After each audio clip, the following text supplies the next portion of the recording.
ગુજરાતી સિનેમામાં પ્રેમ અને પારિવારિક મૂલ્યોને વણી લેતી ફિલ્મ એનઆરઆઈ દુલ્હન હવે સિનેમાઘરોમાં રિલીઝ થઈ છે, જે આધુનિકતા અને ભારતીય સંસ્કારોનો સુંદર સમન્વય રજૂ કરે છે.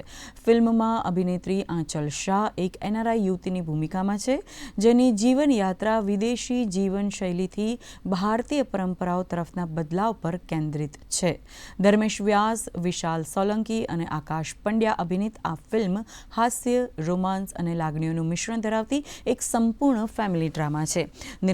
નિર્માતા વિપુલ સંઘવીને આશા છે કે પોતાની ભાવાત્મક કથા અને મનોરંજન દ્વારા દરેક ઉંમરના પ્રેક્ષકોનું દિલ આ ફિલ્મ જીતી લેશે.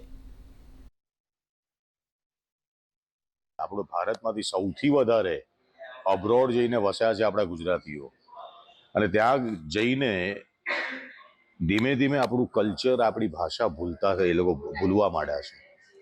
તો એને રિમાઇન્ડ કરવા માટેની આખી આ ફિલ્મ છે.